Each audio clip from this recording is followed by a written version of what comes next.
Kemana-mana, kita dengarkan dulu kelong berikut ini.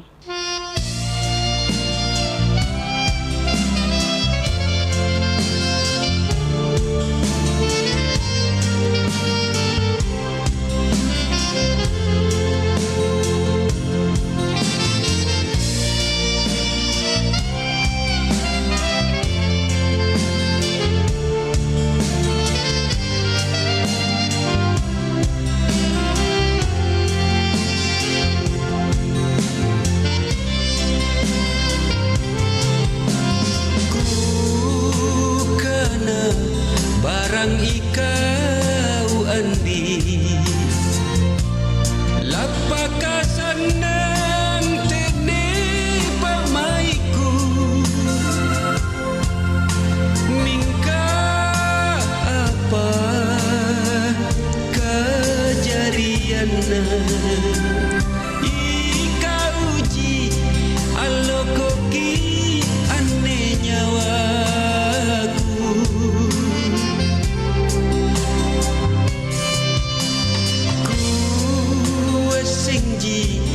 ane kalengku andi niat kari empo kamasia siri tonjan naku mengali ribi japa manakanu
Nusantara Pagi masih bersama Anda.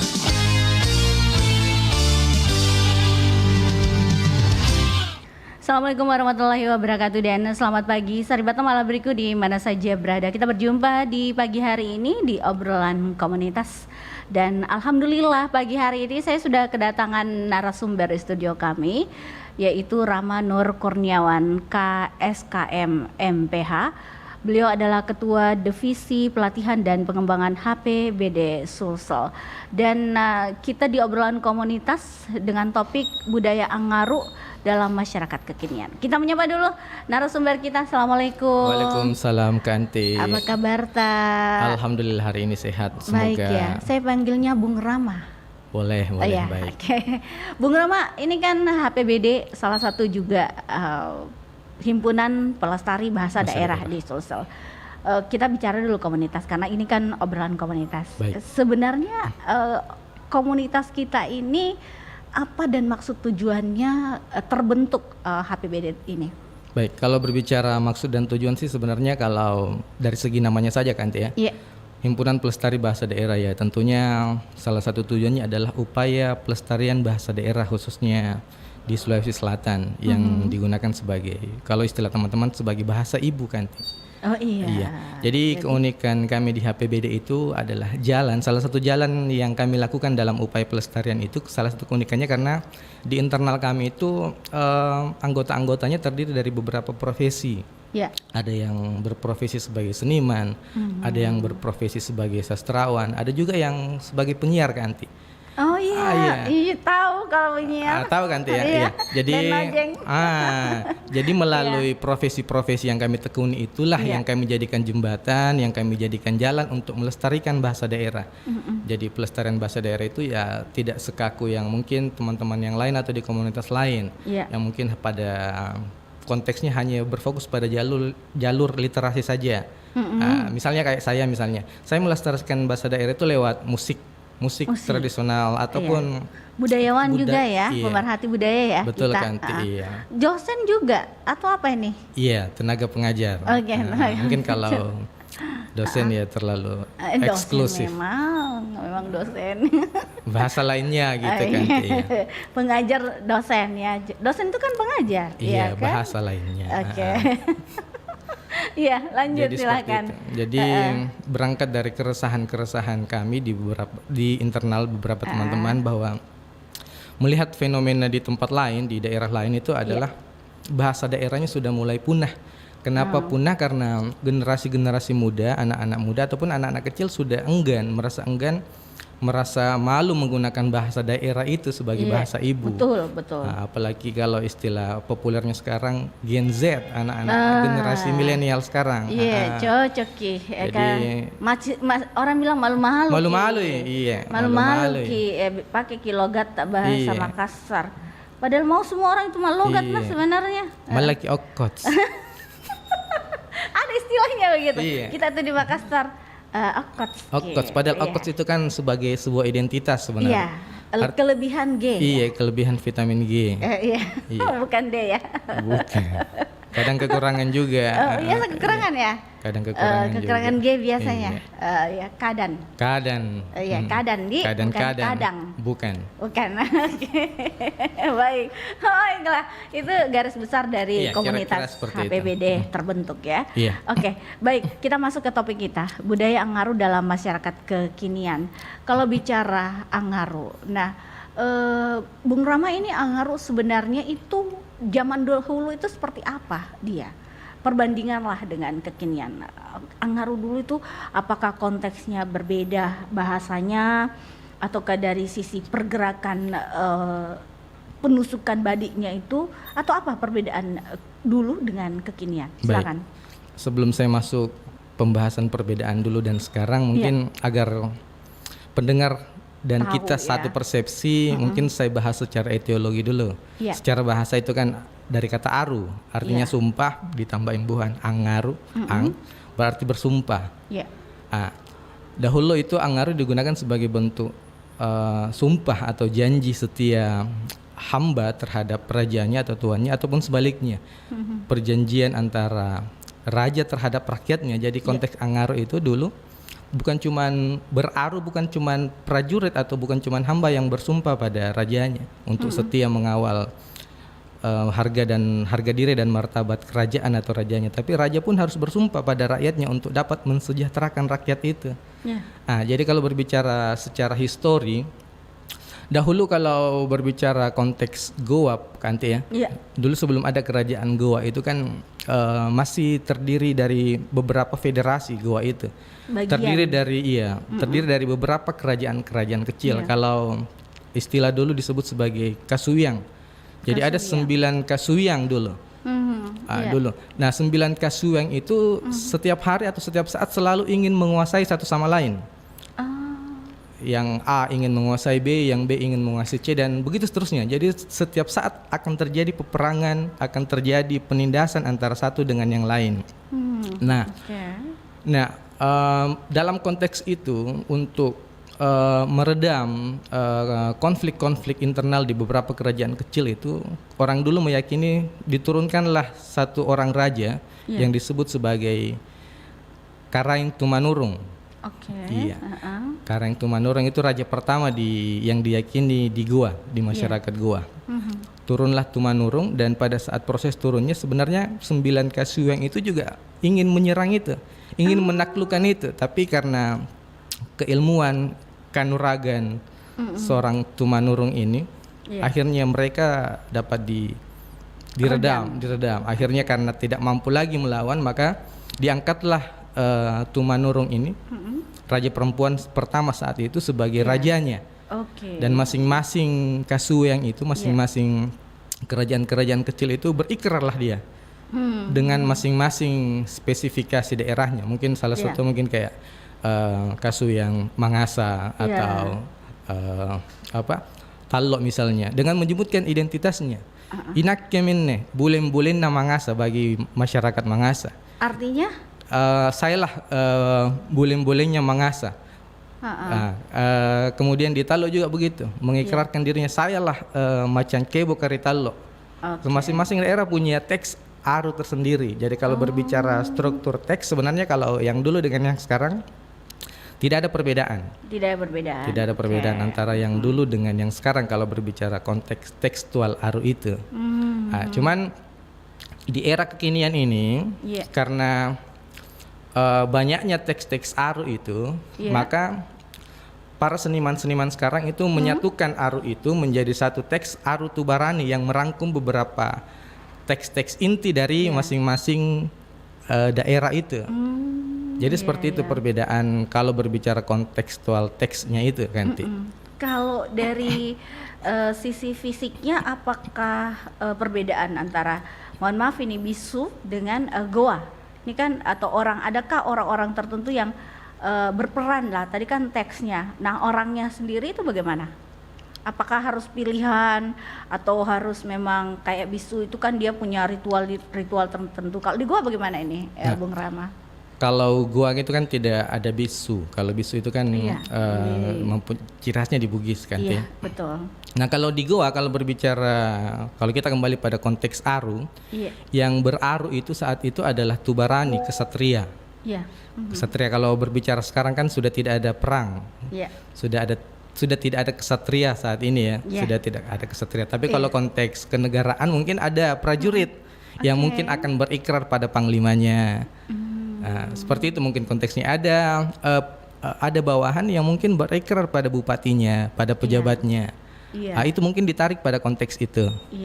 Itu kalau berbicara konteks perbedaan yang dulu dengan yang sekarang. Kalau berbicara pelaku kan, ya. Iya, betul. Kalau yang dulu kan dipilih-pilih juga, yang berikrar itu siapa?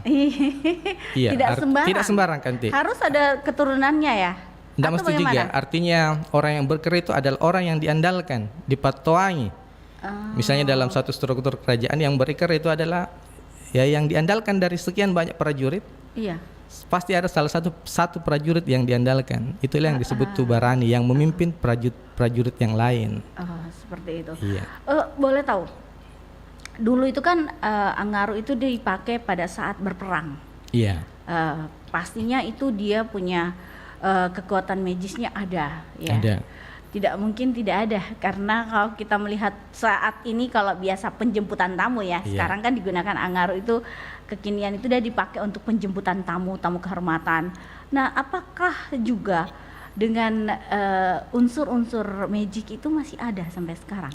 Kalau berbicara unsur magic masih ada. Tapi ada juga kan ya untuk konteks kekinian agar kesannya tetap ada, maka ada juga yang bermain teknik. Teknik. Begitu. Ada yang bermain teknik, ada yang sengaja memesan badi atau kerisnya itu badi khusus. Artinya badi itu dibuat tapi dibuat tumpul. Atau dia memakai pelapis dalam kostum yang digunakan. Ada lapisan-lapisan baja, lempengan-lempengan seng misalnya yang digunakan untuk melapisi baju.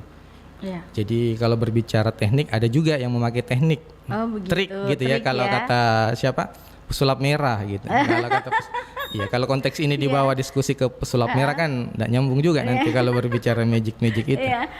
Mohon maaf ini bercanda ini. Berarti kalau saya nih ada orang yang mengaruh di kantor, betul. Lihat dulu badinya, betul tidak itu? Bisa juga. Bisa juga. Tapi kan memang begini, ada konteks ya dulu juga itu. Kalau kita menghunuskan badik, tak harus dikorbankan darah. Nah, sekarang kan mungkin konteksnya sudah berbeda. Karena kan jemput tamu. Nah, bagaimana ini? Apakah di rumah itu digerek dulu itu ayam kah atau bagaimana? Ya, boleh kalau yang tajam ya contohnya. Artinya dulu itu kan badik itu sebagai sebuah senjata pusaka. Dan dia digunakan ketika ada suatu permasalahan yang dulu orang bilang pepak tidak bisa didiskusikan.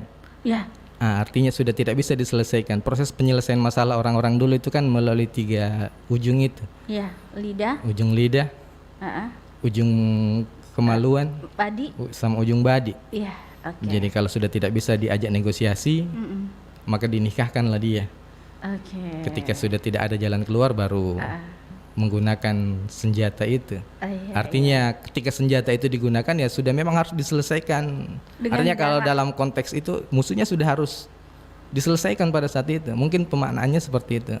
Dan itu harus dihunus sampai ke jantung begitu ya? Atau Artinya sampai memakan korban. meninggal. Iya, diselesaikan gitu ya. Sampai meninggal, dibunuh lah kalau dalam Iya. bahasa Orang kita bilang si sekarang. gajang lalang lipa. Iya, kalau di Bugis, kalau di Makassar si tobok lalan lipa. Si tobok lalang. Proses penyelesaian masalah. Iya. Tapi sekarang tidak begitu nih. Tidak begitu karena sudah ada hukum kan, Teh. Ya, nanti kita kena HAM Ki. Kena HAM. Tunggu dulu. Tapi Anda ini kayaknya bicara tentang Angaru sangat paham sekali. Pelaku Angaru juga ya. Pelaku Angaru ini, tradisi Angaru ini. Iya, pelaku juga. Pelaku. Kebudayaan juga. Apa yang Anda inginkan dari Angaru sendiri bicara tentang Angaru ini? Iya, kalau nilainya itu kan adalah tidak terlepas dari bagaimana tetap melestarikan kebudayaan itu sendiri. Kemudian Belajar dari mana juga? iya, kalau proses belajar itu kan karena saya adalah pelaku seniman juga kebudayaan jadi belajarnya dari orang pelaku juga. Potong ayam Jiki, ayam hitam, ayam putih. Tidak, Ji, saya potong kucing kan. Ji. Oke, oh begitu. Karena itu yang saya bilang tadi bahwa ada unsur magicnya. Jadi saya agak-agak sedikit maaf ya, konotasinya agak sedikit miring lah karena harus punya ilmu kanuragan. Punya situ, Bung Rama? Itu kan rahasia perusahaan. Oh ya.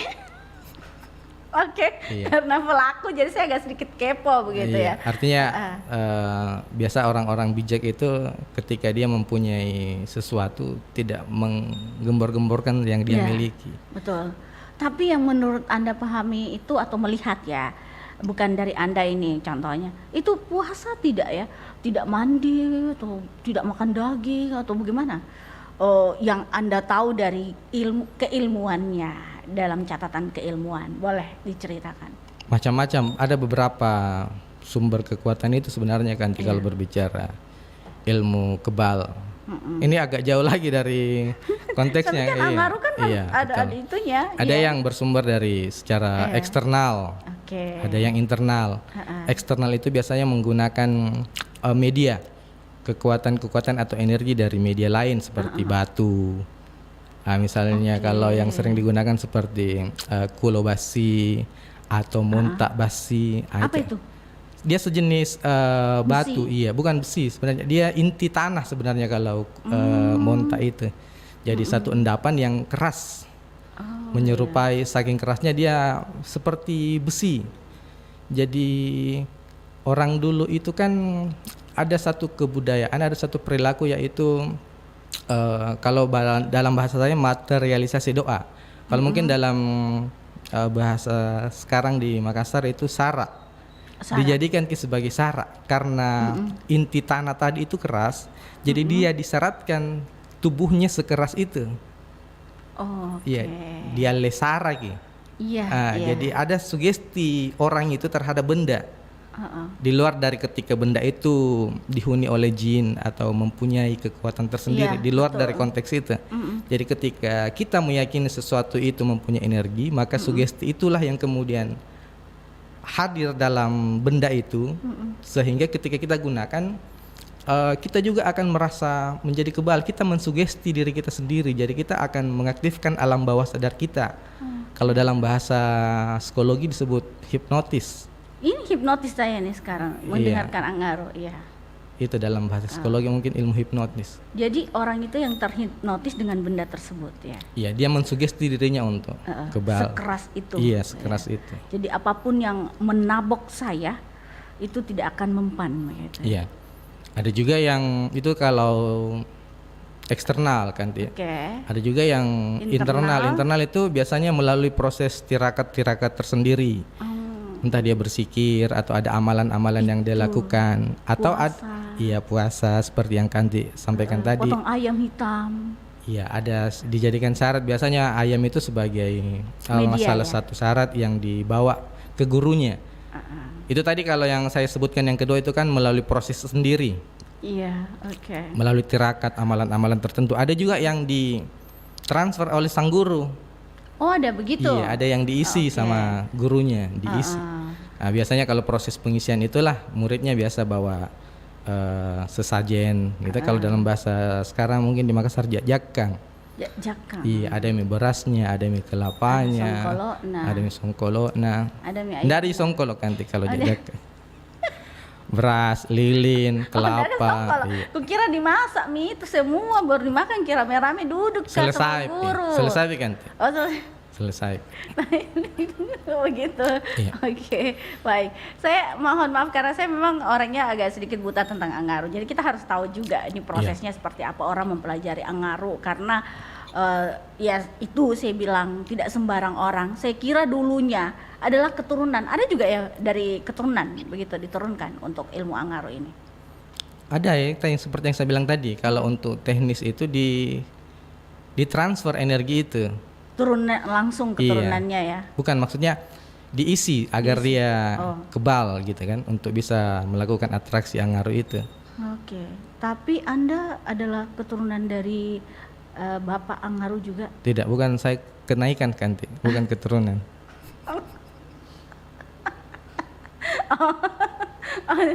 Oh, jadi ada ya, ada darah dari sana ya begitu. Karena tidak sembarang orang kan bisa menguasai gerakan Angaru itu. Semua bisa, Saya tidak bisa, masa bilang semua karena bisa? tidak belajar saja sebenarnya. Oke.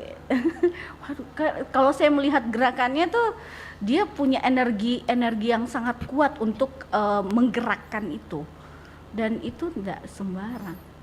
Artinya- Dirasuki atau tidak itu kira-kira menurut kita? Tidak, Ji. Tidak, Ci. Oh, ya, oke. Karena pas Saputra ini menunjukkan bahwa Anda ada ilmu Angaru. Nah, itu ada krisnya itu juga di fotonya ya. Kalau Iya. dilihat itu kecil sekali badinya. Kelengkapan adat itu. Kelengkapan Anda. Iya. Dan Anda menampilkan tarian Angaru di setiap acara penyambutan tamu. Nah, Seperti itu. itu dia yang sebenarnya menarik untuk dibahas hari ini, Iya. pergeseran fungsi itu. Ya, itu Seperti dia. seperti yang saya bilang tadi, dulu kan Aru itu hanya digunakan untuk ketika ada perang. Ya, Ketika ada ultimatum dari raja, kita besok perang. betul. Nah, maka para prajurit itu atau para kesatria atau para tubarani itu mengikrarkan dirinya, siap bos, siap Kareng. Iya. Saya rela memperjuangkan harga diri kerajaan. Saya siap mati untuk membela harga diri bangsa, kira-kira gitu. Tapi sekarang karena konteks perang sudah tidak ada, yang saya sayangkan itu karena Angaru itu, mungkin Kak Anti pernah lihat Angaru di acara pengantin. Acara pengantin. Iya. Nah, itu kan sudah tidak kontekstual sebenarnya. Oh, wah, kenapa? Iya, karena memang bukan pada tempatnya kan, Ti. Iya ya, kalau konteks kalau kita tahu Angaru itu kan Tobarani. Masa dia berani di pengantin lawan kamu jemput saya ya. Artinya kan biasa Angaru tampilkan di perempuan ya. Di rumahnya perempuan. Bukan, biasanya. maksud- Penyambutan tamu mempelai laki-laki maksudnya biasa begitu. Maksud saya Angaru itu pada substansinya tidak dibawakan pada acara pengantin. Karena yang diarui sebenarnya itu adalah orang yang punyai kekuasaan. Kalau bahasanya sekarang kalau bahasa orang Makassar itu orang yang punyai takbala. Oke. Tonia kaji takbala na niarui. Oke. Atau orang yang punya kekuasaan itu yang diarui. Karena konteks sekarang perang sudah tidak ada, maka aru itu mungkin kalau konteksnya pelestarian, maka gunakan aru itu sebagai mungkin penyambutan Ya, pimpinan, tamu-tamu tamu-tamu terhormat yang kehormatan. punya kekuasaan terhadap wilayahnya. Betul. Mungkin Iya. kalau di sini ada proses akreditasi, misalnya kalau di Iya. puskesmas atau di tempat lain Iya. instansi. Kalau di RRI itu tamu-tamu penting dari Iya. luar Jakarta yang punya jabatan Iya. tinggi Ah, itu bisa. itu datang. Itu bisa. Mungkin Jadi disambut iya, dengan atau tentara prajurit sama panglimanya. Ada panglimanya datang, bawahannya yang aru atau kapolres atau bupati mungkin atau yang lain. Begitu. Iya. Mohon maaf ini diluruskan dulu pemikiran saya pada saat pernikahan. Ini bagaimana konteksnya? Kenapa tidak boleh? Apa ada yang salah begitu? Boleh?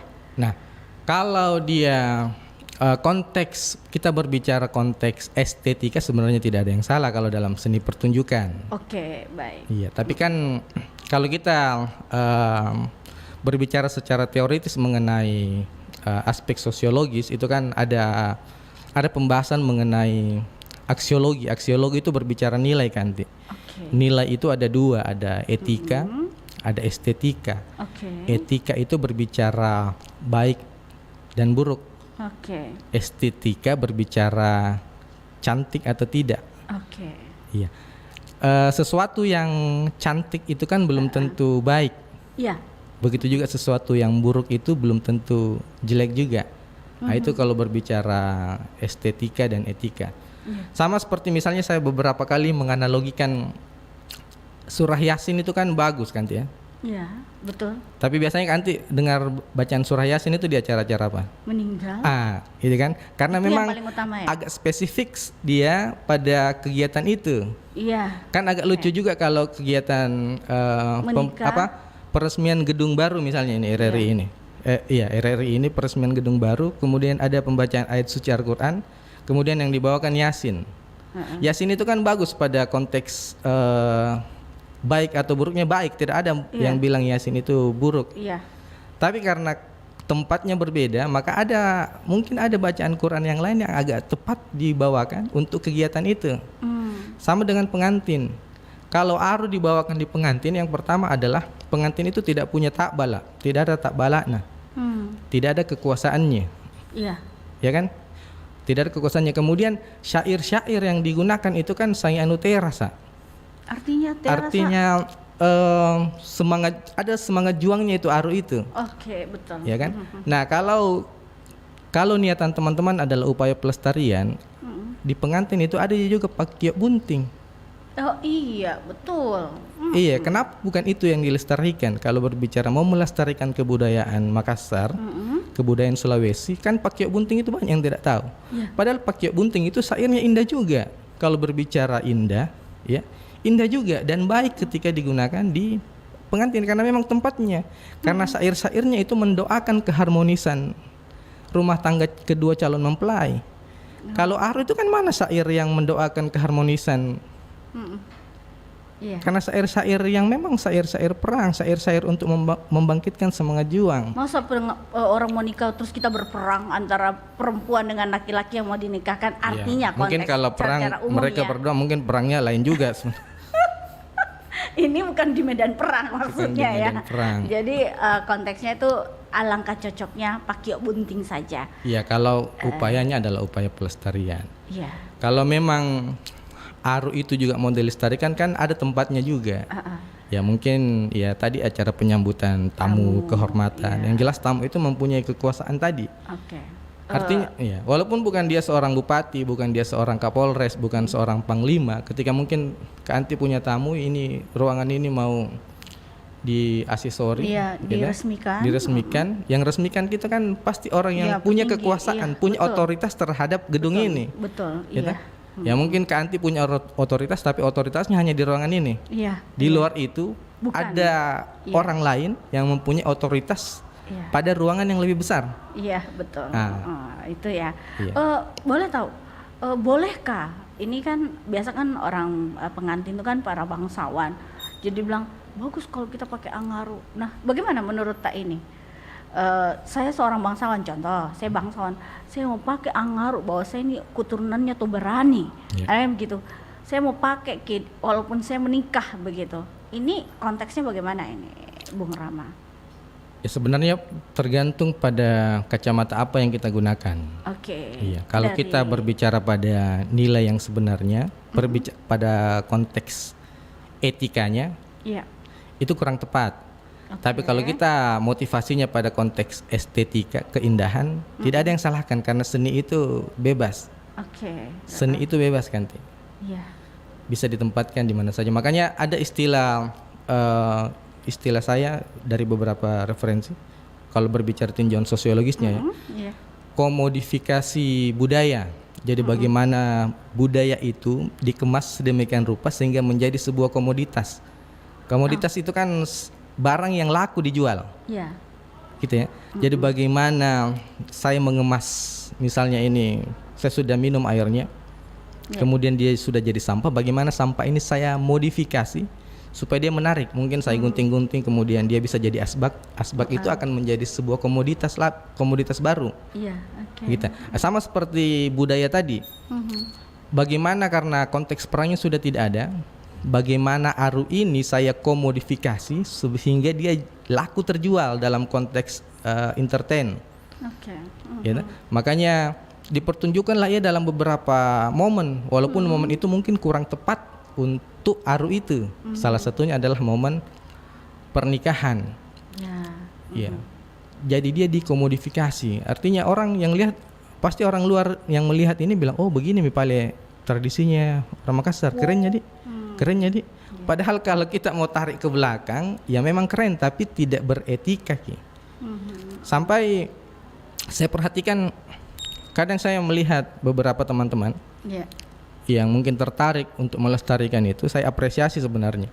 Tapi karena aspek etikanya tidak diperhatikan, sehingga saya agak sedih melihat pertunjukan itu. Misalnya dalam konteks penggunaan badiknya. Oke. Badiknya tidak sembarang badik juga ya? Harus badik yang kecil seperti yang Anda gunakan Tidak, di flyer kalau ini? ukuran sembarang sebenarnya. Artinya secara etika ada aktivitas-aktivitas tertentu yang harus dilakukan terhadap badik itu. Misalnya sederhananya gini kan, untuk memegang badik itu kan biasa ditaruh di depan kan, kita Krista. Iya.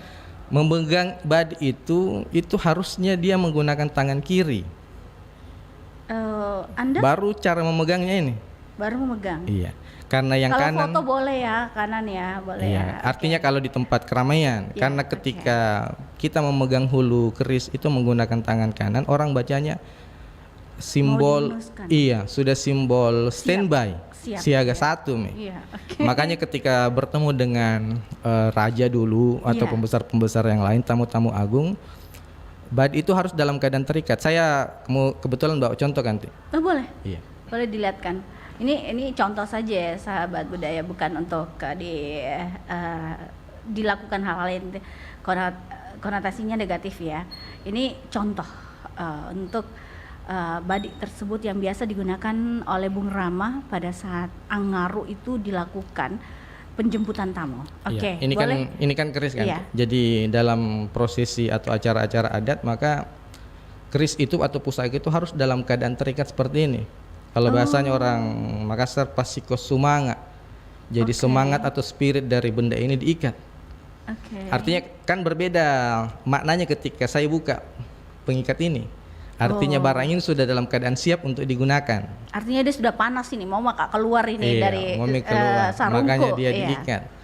Nah, memegangnya pun kalau misalnya mau dipakai Angaru kan tidak mungkin diikat karena sudah mau digunakan kan Tita. Makanya ikatannya dilepas, tapi pegangnya pun kalau dalam keadaan normal harus pakai tangan kiri.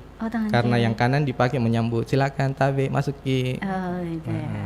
Kayaknya tertegun gaya pegangnya saja itu tertegun sekali, berarti punya etika juga tersendiri ya. Cara kemudian memegangnya. Itu menghormati ya juga salah satu ya. Menghormati orang yang ada di depan saya. Dan menghormati badik itu juga. Iya, salah satunya. Nah, kemudian beberapa teman-teman pelaku aru itu kan biasa saya ngomongnya gini. Beda-beda tipis saya lihat antara Angaru, Pak Ngara sama Kasosokang. Oh, beda. Yang saya lihat. Karena beberapa Pangaru itu, kalau Angaru saya lihat sampai begini-begini sekali kan. Iya, biasa. Pernah lihat gitu ta? Begini-begini sekali kemudian dikasih begini-begini lah badinya. Itu kan secara etika sebenarnya tidak boleh. Karena pantang untuk menghunuskan pusaka itu kepada orang yang kita arui. Karena sama aja kita menantang orang itu. Karena biasa ada yang menghunuskan, tapi kalau Anda memainkan Angaru tidak dihunuskan. Boleh. Jadi ada cara-caranya, mohon maaf ya untuk pendengar ini sebagai contoh saja. Ini contoh, kita tidak ada maksud lain. Ini untuk mengetahui juga sahabat budaya bahwa budaya kita di Sulawesi Selatan itu atau tetap di Goa itu punya tradisi bagaimana memerankan Badi itu sendiri. Iya. Tidak sembarang karena Badi itu juga dihargai ya, Bung Betul. Rama ya. Dianggap kayak diri tak sendiri. Betul. Dimandikan, di apa? Dibersihkan. Mohon maaf. Oh, dibersihkan. Oke. Kalau dimandikan nanti pakai sabun lagi, nanti pakai Oke, sampo. Oke. Keramas dong. Oke, silakan. Ini Iya. hanya Iya, tabe, ini ya. Dek, kan, Iya, Dek. Iya. Jadi, ya. Oke. Artinya kalau berbicara pusaka atau senjata yang berbahaya dari pusaka itu kan adalah ujung Ya, itu tajam. yang ya? tajamnya kan. Iya. Makanya ketika digunakan dalam proses angharu, maka ini harus dijinakkan. Artinya kita harus tidak memperlihatkan ujung ini kepada orang yang diarui. Makanya caranya kita pegang, Mm-mm. kemudian diginikan. Gerakannya juga Iya. coba contoh Ya, misalnya. satu kali lah contoh angarunya supaya orang tahu. Misalnya tabe kareng kipamo pora mama reda leka malak birita rempo matinggita risari karatuanta. Misalnya gitu kan Tita. Oke. Ini tidak boleh pantang kalau kita sampaikan begini ke orang. Iya. Nah, Artinya makanya itu menantang ya? menantang Pak Ngara. Oke. Nah, makanya saya bilang tadi kayaknya beda-beda tipis Ki kulihat ini ya, mau Anggaru, mau Pak Ngara atau kemasukan Ki. Oh, iya. Karena dia cabut pusakanya sampai begini-begini sekali.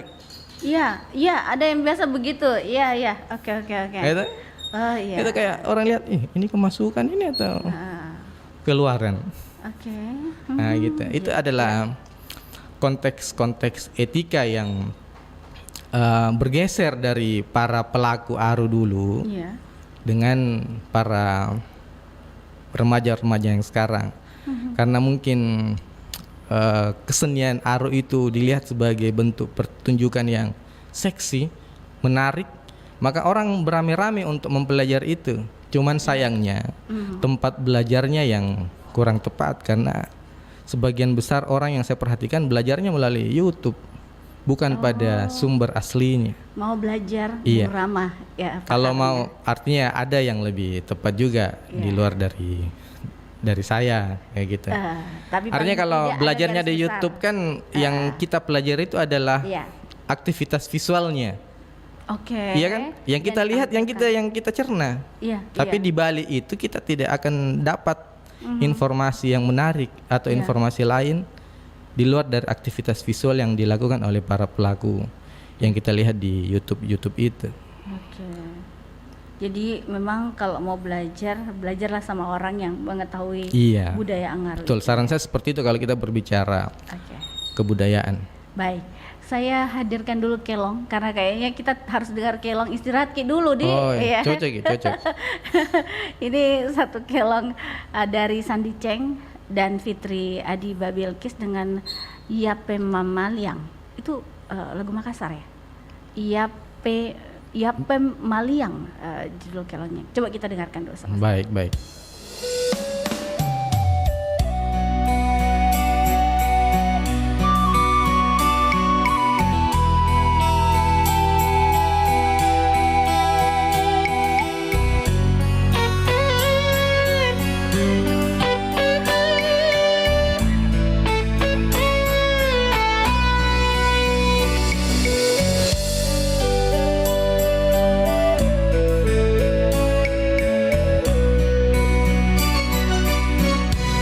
Au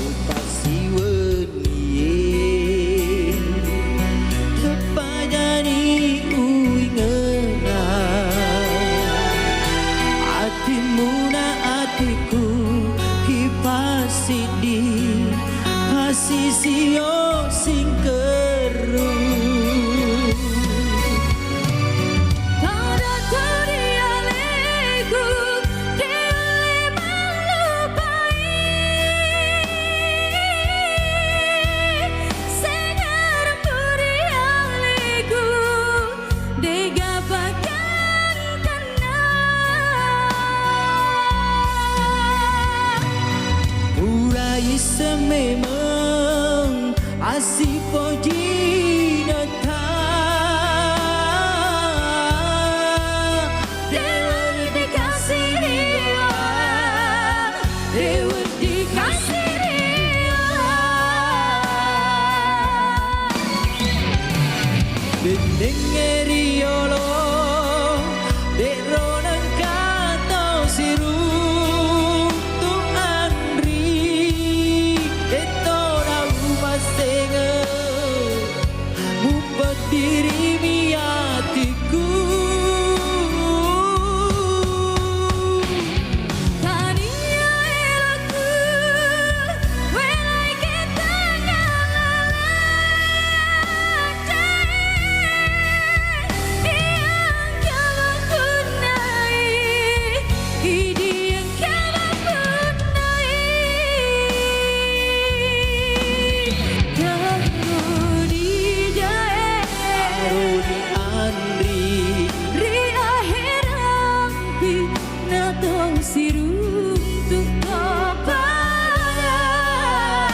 Nengeriolo dek ronang kato siru tu andri etona upasega mupediri miatiku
TikTok terus. Nggak beres nanti tugas kampus. Kalau cuma TikTokan aja kok kerja. Apa kau nih bah? Suka betul kau rempong dengan urusan orang. Apa juga kau sibukan dengan TikTok tuh? Nggak capek kah matamu? Aku nih lagi pilih-pilih skincare yang mau ku beli. Bukannya semua skincare sama aja? Oh mana bisa, beda produk, beda pula khasiatnya. Kalau kau salah pilih, bisa rusak lah kulitmu. Macam pemilu aja kau perhatikan.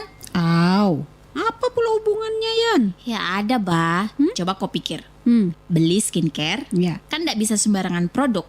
Harus selektif kan? Nah, terus? Begitu pula pemilu. Beli skincare aja dipilih-pilih. Apa pula dengan pemilu?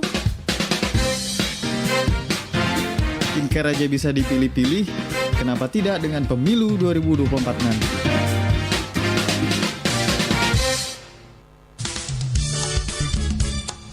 Nusantara Pagi, Pro 4 RRI Makassar.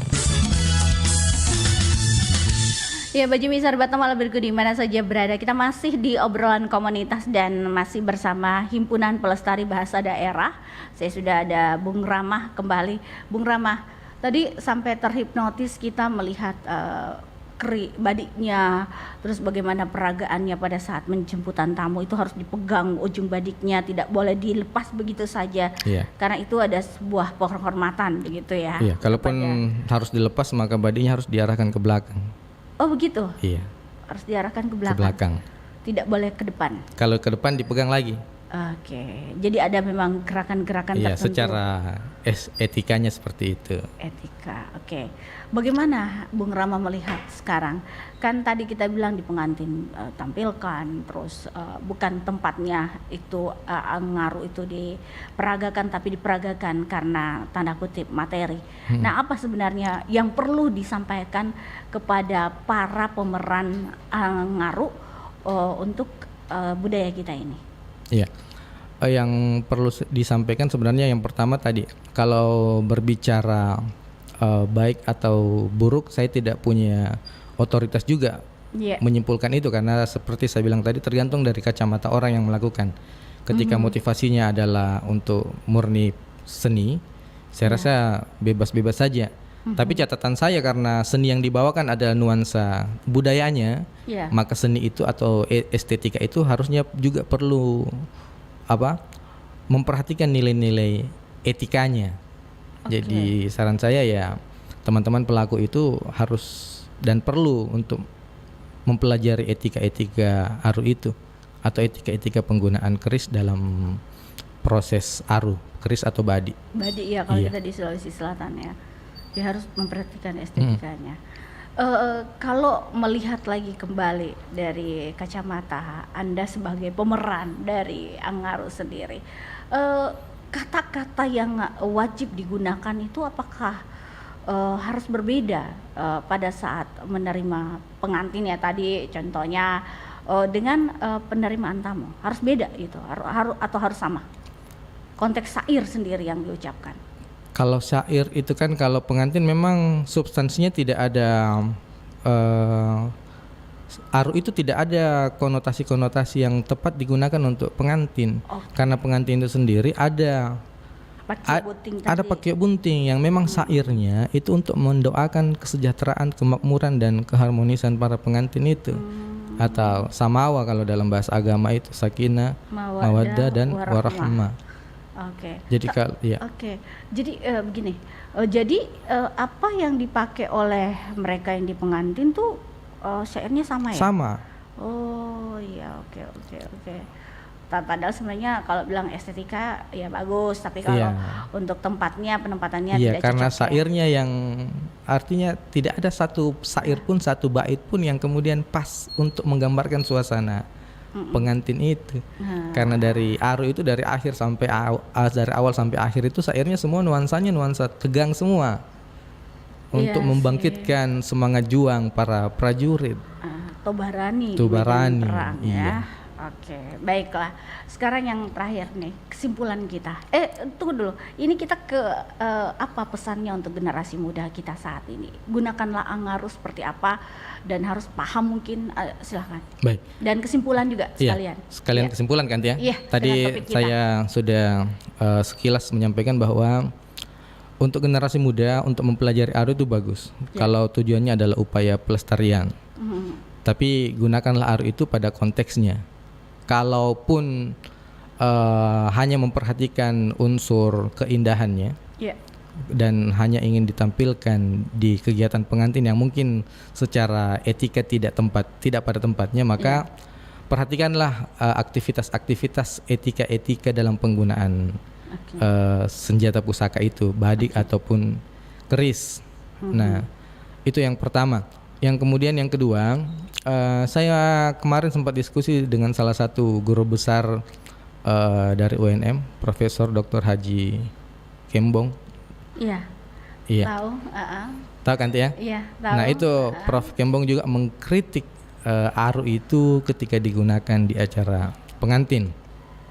Dan saya sefrekuensi dengan pemikiran Prof Kembong dengan beberapa teman-teman pemerhati budaya di Sulawesi Selatan. Kalaupun aru itu harus dan perlu digunakan untuk di kegiatan pengantin, maka solusinya adalah gantilah syairnya. Iya, jadi syairnya yang lebih soft. Jangan pakai syair yang sekeras aru tubarani untuk digunakan dalam aktivitas untuk membakar semangat juang para kesatria. Iya. Tapi saran saya kalau bisa, kalaupun ada upaya pelestarian kan pelestarian itu bisa digunakan untuk penjemputan para tamu kehormatan yang tadi saya bahasakan, yang punya kekuasaan, yang punya otoritas terhadap tempat itu. Kalau orang Makassar bilang tonia kata bala, nah itu yang memang penting untuk diarui. Jadi walaupun sudah tidak ada aktivitas perang, aru itu tetap bisa digunakan untuk konteks kekinian. Dalam penjemputan tamu kehormatan yang ingin meresmikan tempat itu atau ingin meresmikan yang membuka acara itu. Atau kalau konteks pemerintah daerah mungkin ada bupati atau ada kepala dinas yang mau datang di acaranya siapa, itu bisa diarui. Karena memang konteksnya seperti itu. Yang mengaru, mempersembahkan aru buat orang yang punya takbala, yang punya kekuasaan, yang punya wewenang, yang punya otoritas. Kalau pengantin kan tidak punya otoritas, tidak punya takbala, tidak punya wewenang. Tidak punya sama istrinya. Kecuali sama istrinya, tidak punya wewenang terhadap kekuasaan suatu wilayah. Betul. Kecuali sama istrinya tadi ya. Kecuali sama istrinya. Pesannya untuk generasi muda. Pesannya itu tadi Kanti, tetap membakar semangat untuk belajar dan melestarikan kebudayaan Sulawesi Selatan dengan tetap memperhatikan unsur etikanya, tidak hanya fokus pada unsur estetika saja. Oke, baik. Terima kasih Bung Rama untuk kebersamaannya di pagi hari ini. Mudah-mudahan budaya Angaru kita dalam masyarakat kekinian itu digunakan dengan baik dan difungsikan dengan baik, bukan hanya unsur estetikanya saja, tapi manfaat dan juga kegunaannya itu seperti apa dan tujuannya itu apa begitu. Baik, ya. Kante. Iya, terima kasih banyak, sukses untuk HPBD-nya. Sama-sama, Kante. Kita ketemu lagi Sukses Senin buat depan. RRI Pro 4 92,5 FM. Iya, baik. Terima kasih sekali lagi. Assalamualaikum warahmatullahi wabarakatuh. Waalaikumsalam warahmatullahi wabarakatuh. Nusantara Pagi masih bersama Anda.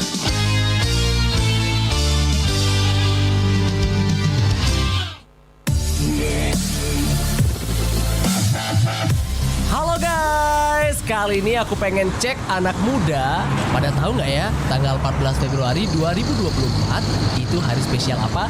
Let's go, check it out. Yo bro, 14 Februari 2024 ada apa? Valentine lah. Bukan itu maksudnya. Selain itu ada apa? Nggak tahu. Wah, gatot nih. Next. Oh no. Kak, tanggal 14 Februari 2024 ngapain? Pastinya nyoblos dong, kan pemilu. Catat, 14 Februari 2024 adalah hari penting pemilu Indonesia untuk memilih anggota DPR, DPD, serta DPRD, memilih presiden maupun wakil presiden, dan pemilihan kepala daerah. Jangan lupa ya.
Pro 4 Suara Budaya Sulawesi Selatan.